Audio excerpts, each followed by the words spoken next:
Hello friends, I'm Jesse and welcome back to the Mountainville Knife Shop. I'm working on 12 bushcrafters right now, and I got this new surface grinder since the last video. It's made life much easier. I really like it so far. So like I say, I'm working on 12 bushcrafters. I got 11 done, and I thought for number 12 I'd take you guys along, show you the process and show you how this thing works. So stay tuned, we'll get to work. Okay guys, here it is.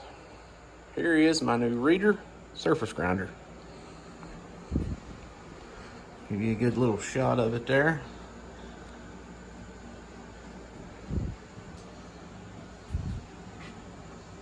This thing works smooth as silk.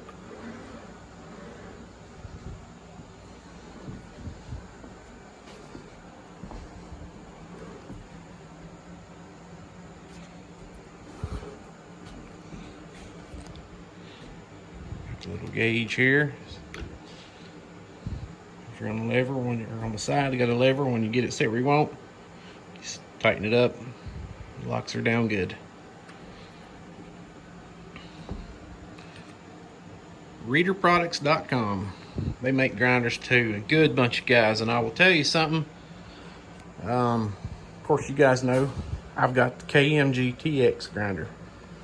You know, they make this surface grinder to fit their Reader grinders, right? So anyways, at the time when I was really needing this, KMG hadn't yet got, well, and I don't think they still haven't yet, but KMG's making a surface grinder now. But I needed one so much that I just couldn't afford to wait any longer on them. And anyways, what I'm getting at is I called Reader, and I was just wondering if this surface grinder would work on my 2x72 here, and talked to the owner. I think his name was Don Reader. Heck of a nice guy.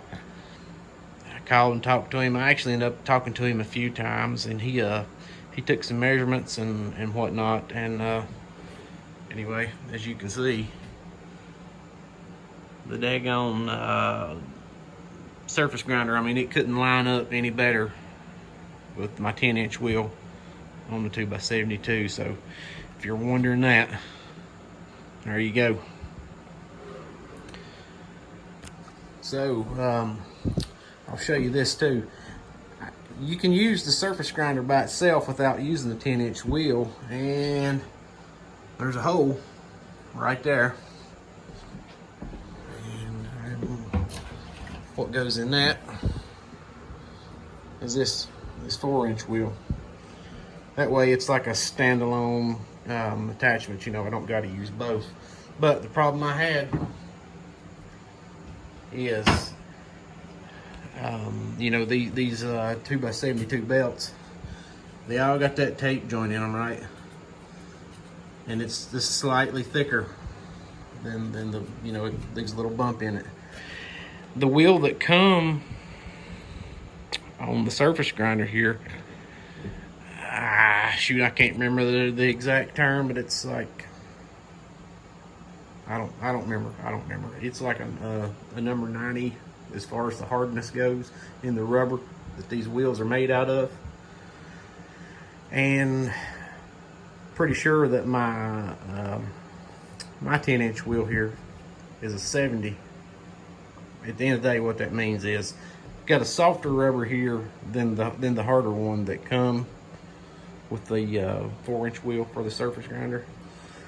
And essentially what that does is when this tape joint comes around and it goes around the wheel, the tape joint kind of mashes up in the rubber a little bit instead of putting, little dents on the knife as you're surface grinding, if that makes any sense to you.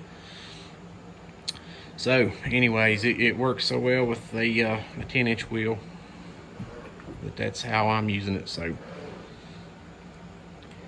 alrighty, I'm gonna pop a blade on here, and we'll slick one up for you.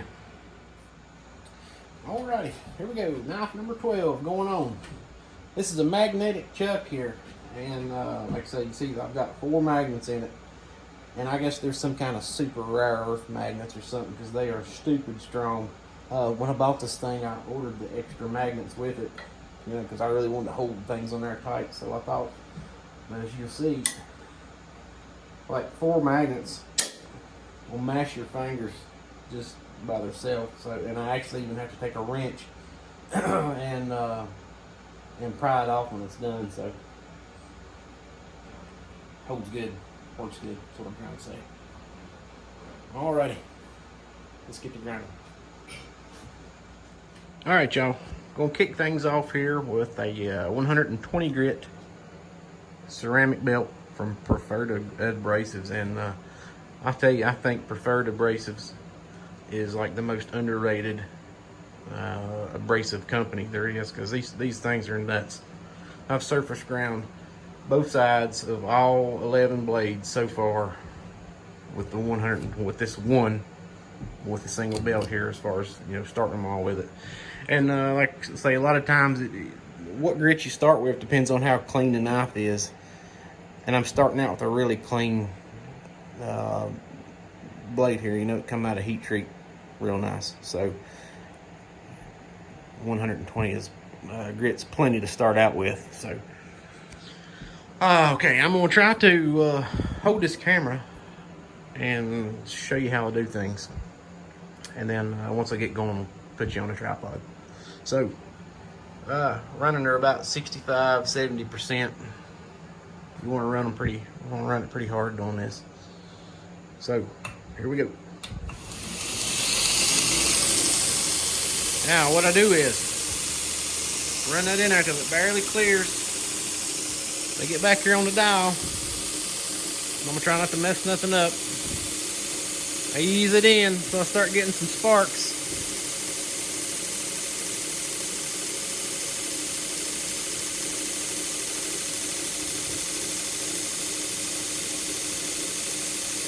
Alright, get some sparks right there. Alright, now slide it out of the way. And down here on my dial, I give her about another 1,000. Reach over here, lock it down, and then I'll see where I'm at. Barely touching. Well, touch a little bit on that end there.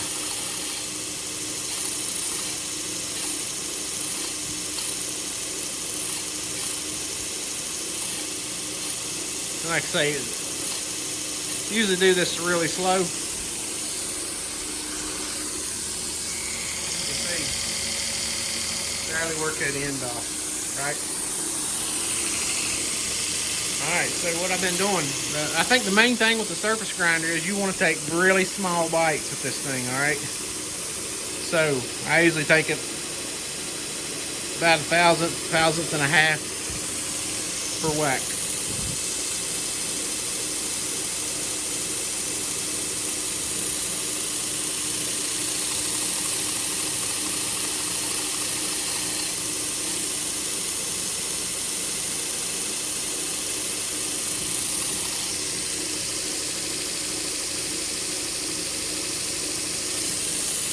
Alright, loosen it up.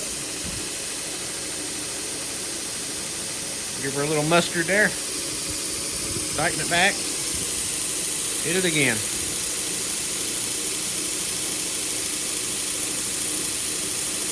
Now we're getting a little bit of just, here's how light of a stroke you want to take. Just one finger, you know, just, there's a lot of sparks coming off of it, but there's almost no resistance. You don't want to make the mistake and try to take too big of a bite at one time, because you're just going to get the blade hot. Because remember, this is a hardened... Drop the phone. Sorry about that. This is a hardened blade at this point, so say we're trying to keep it cool. And it's the cool thing is taking them little bites. I mean, the blade barely gets warm at this point. As you can see, got her mostly clear. Got her mostly cleaned up. Alright, I'm going to set you up on the tripod and we'll clean it on up. Okay, as you can see, don't take very much to get the whole surface clean. And once you get it all clean, that's where you stop with your first belt. And like I say, the key to this whole thing is that I found, you know, I'm just learning to use this thing myself. Like I say, this is the 12th knife I've used it on, other than playing with it, you know, with an old blank like the day I got it. But like I say, you're just getting it cleaned up, getting the surface completely flat and clean with the first one, and then the second belts is when we'll start to get her sanded up slick. And I really take my time with this because what I'm hoping to do is, and I'll show you. See, I've got these taped up on both sides. And how I've been doing this is, you know, you can only do one side at a time. You don't want to be taking the knife on and off of the chuck, especially after you get it up to a higher grit, because they're too easy to scratch at that point. But my hopes is I can get these things like to a finished point right here and not have to do, you know, very minimal hand sanding at the end. And there's no bevels on it yet. I still got to grind the bevels, so I hope I don't scratch them all to pieces doing that. But I'm gonna leave them taped up, see what happens. Like I said, I do one side, get it completely finished, take it off, tape it up, flip it over. That way the tape is in between the blade and the magnets, and I don't, you know, the chuck don't scratch the finished blade when I'm grinding the second side. So that's my theory behind it so far. Anyway, I'm gonna put you on a time lapse, and I'm sorry if there's a little bit of vibration goes on when this thing's on the tripod. Do the best I can. Hang with me. God don't live in Cherry Bottom or in Caryville. There's pills and meth and violence all around. And if he does, then I'm convinced he's sleeping at the wheel. Alright guys, one side done. My belt progression for that was 120, 220 ceramic. Then I actually found out after doing about 8 knives that I could jump from the 220 to a 600 grit, and that's like aluminum oxide belt. Don't last nearly as long as the ceramics, but you know, it'll do 2-3 blades, and then the aluminum oxides are done. But ceramics, I mean, they're I've only used a couple of them for the whole kit and caboodle so far. Anyway, 120, 220, and going straight to a 600 is what I'm doing, and it's coming out with a beautiful finish here. And I'll show you.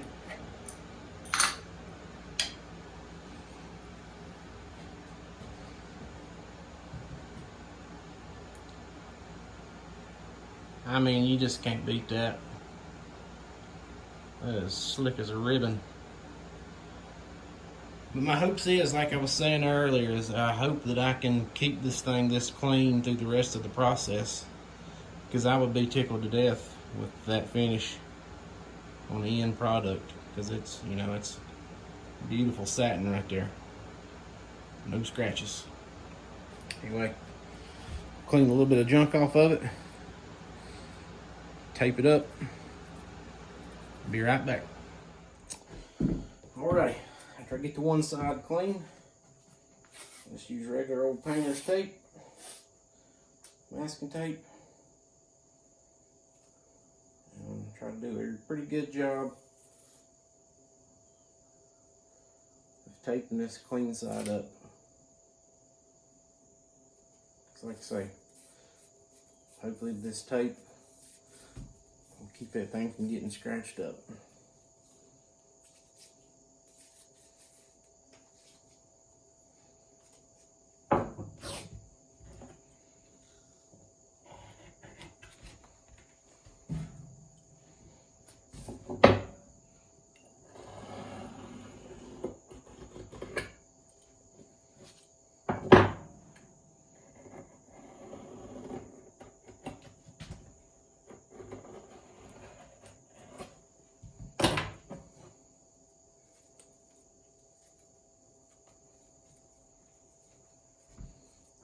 Go ahead and cut off the excess. That way I ain't got no tape sticking out when this is again the chuck. I don't got no tape sticking up here to catch on fire or whatever. Okay. All right, as you can see, a whole lot of dust collects on those magnets. And I thought that was going to be horrible, you know, in between knives or whatever, or in between sides, to keep that cleaned up and keep the crap off of it. But just a good old cheap wire brush. Just be kind of aggressive with it. Knock that crap off there. And it ain't too bad.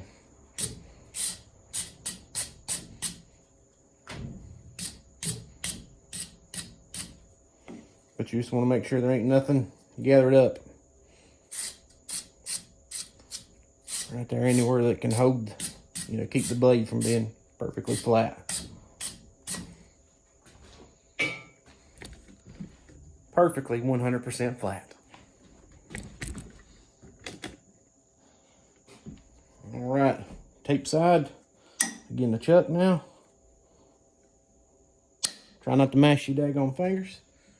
And get back to grinding. Oh, I am a drifter. There's a gypsy voice I hear telling me to move on. Restless feeling in my bones. All right, y'all. And just like that, she's done. I usually be a little bit more gentle taking it off the second time because I'm prying on a clean side against the chuck. Even though there's tape there, I don't want to take a chance on ripping tape and messing anything up.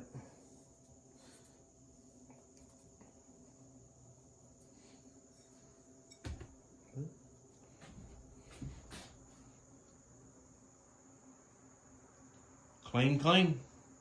That's the way we like it. That whole process right there took I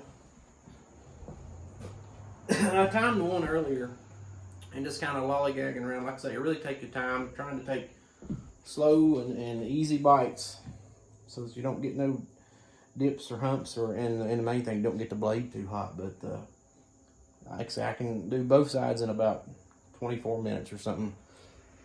Excuse me. That's what it took earlier.